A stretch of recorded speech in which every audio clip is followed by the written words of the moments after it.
Imagine sitting on a passenger plane at 33,000 feet.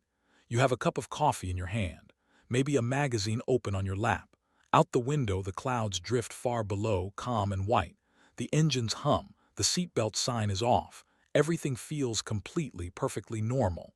Then, without warning, the aircraft explodes. In a matter of seconds, the plane tears itself apart in midair. Metal shrieks. The cabin splits open. The freezing wind howls in where the walls used to be. And everything, the seats, the luggage, the people, begins to fall 6 miles toward the earth. Almost everyone on board dies that day, but one person does not. One young woman falls all of that distance, more than 33,000 feet, with no parachute and nothing to slow her down, and somehow lives to tell about it. It sounds impossible. It sounds like something invented for a movie. But it really happened. Her name was Vesna Vulović, and more than 50 years later, her story is still one of the most unbelievable survival stories ever recorded. It was the 26th of January, 1972. Vesna was 22 years old, a flight attendant for the Yugoslav national airline JAT, and by her own account, she should not even have been on that plane. The airline had mixed her up with another flight attendant who happened to share her first name.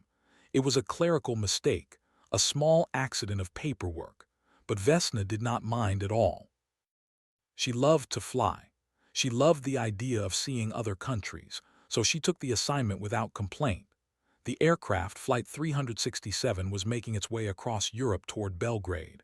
On board were 28 people. For all of them, it was meant to be a routine journey. Passengers read, they talked, they dozed. High above the mountains of what was then Czechoslovakia, there was no sign that anything was wrong. And then, in a single instant, everything changed. A bomb, hidden somewhere on the aircraft, detonated at cruising altitude. The explosion ripped the fuselage open like paper. At more than 6 miles up, the air outside is thin and brutally cold, far below freezing. The plane could not hold together. It broke into pieces in the sky, scattering wreckage across the frozen landscape below. Of the 28 people aboard, 27 were killed. Vesna was the only one who survived, and the way she survived is almost as strange as the fall itself. When the plane came apart, Vesna was trapped inside a section of the broken fuselage. A food cart had jammed against her body, pinning her in place, wedging her into the one piece of wreckage that would, against all odds, carry her down somewhat intact. She never went tumbling through the open air. She fell trapped inside a piece of the plane. She also lost consciousness almost immediately. She would later say she remembered absolutely nothing of the fall. No terror, no descent. Just a gap where the worst minutes of her life should have been. That blackout may have been part of what saved her. Vesna had unusually low blood pressure. Some doctors later believed that when the cabin lost pressure, she passed out so quickly that her heart was spared the kind of shock that would have killed most people on the way down. And then there was the ground itself. The wreckage carrying her did not slam onto bare rock or open field. It came down on a steep mountainside thick with trees and buried in deep snow. The branches and the snow absorbed part of the impact, softening a landing that should have been the end of everything. But she was still not safe. She lay broken and freezing somewhere in the wreckage, and she might easily have died there before anyone arrived. Then a local man named Bruno Honke heard her. Honke had once trained as a medic.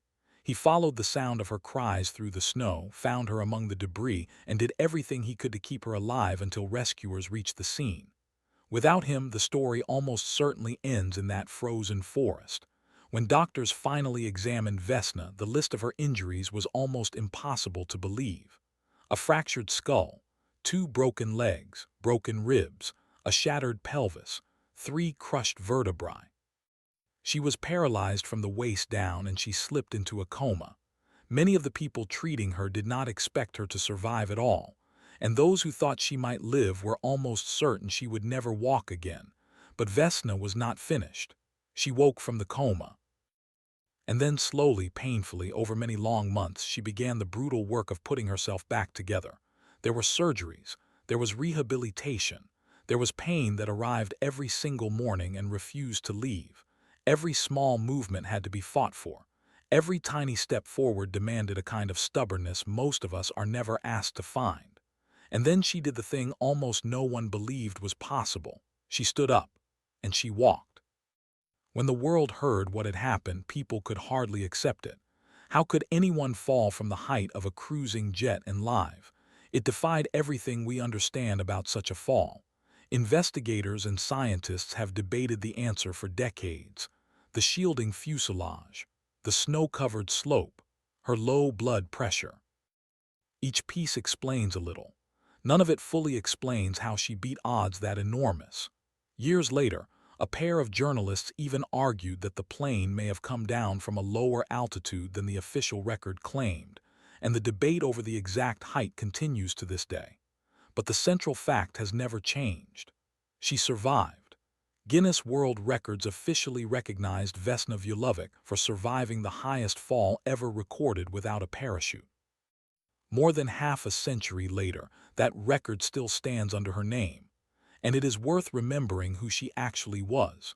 She was not a daredevil. She was not a stunt performer or a skydiver chasing a number in a record book. She was a young woman who loved her job, who had been placed on that flight by accident, and who fell out of the sky and lived. Think about that for a moment. Thousands of people have leaped from aircraft on purpose.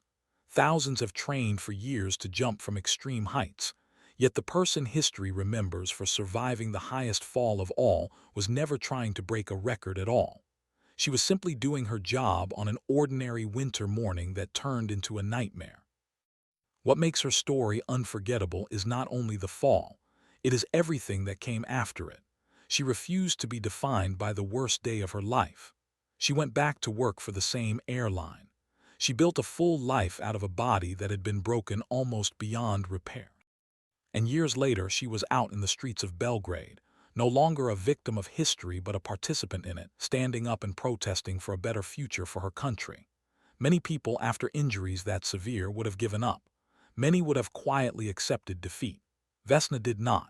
She endured the surgeries, the rehabilitation, the pain, and the slow, grinding years of recovery, and she kept moving forward anyway. The fall itself lasted only minutes. Her recovery lasted years. And the quiet, stubborn courage it revealed lasted the rest of her life.